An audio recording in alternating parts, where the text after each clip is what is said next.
Sous son épais manteau neigeux, étouffant les pas discrets des passants, le temps semble comme suspendu. Pourtant, à Bakhmout, au poste de commandement de l'armée ukrainienne, on est sur le qui-vive. La difficulté réside dans le fait que l'ennemi nous pressurise depuis 3 directions, nord, est et sud. La situation est explosive, mais nous tenons bon et nous détruirons l'ennemi jusqu'au dernier.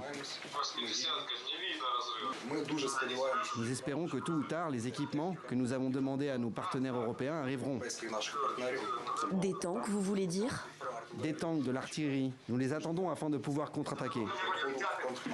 Ici à Bakhmout, la guerre n'a jamais connu de répit. Cela fait 6 mois que cette unité ukrainienne résiste aux assauts russes. Depuis, le blanc a remplacé les tenues camouflage et l'espoir d'une guerre courte a laissé place à la lassitude. Je n'ai aucune émotion dans cette guerre, elle est mon travail. Pour moi, tirer une balle, c'est comme envoyer un colis. Il n'y a aucune émotion. De tous les endroits où j'ai combattu, la guerre en Ukraine est la plus difficile. Dans de simples 4x4, cette unité de soldats ukrainiens patrouille tout près de Bakhmout. Les positions russes ne sont qu'à 1 ou 2 kilomètres.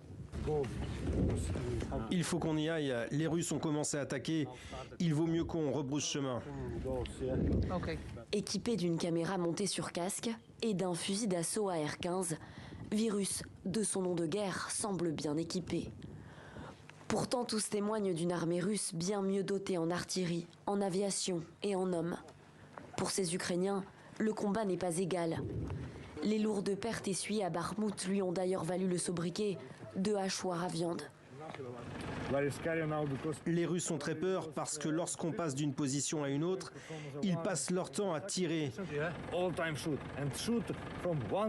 Et ils tirent à 1 km, 2 km. Je comprends pas. Moi, je tire seulement quand je me trouve à 100 mètres, quand je peux viser correctement. Tenir leur position, envers et contre tout. Ces soldats ukrainiens en font une question de vie ou de mort. Si Bakhmout venait à tomber aux mains des Russes, toutes les villes alentours en seraient fragilisées.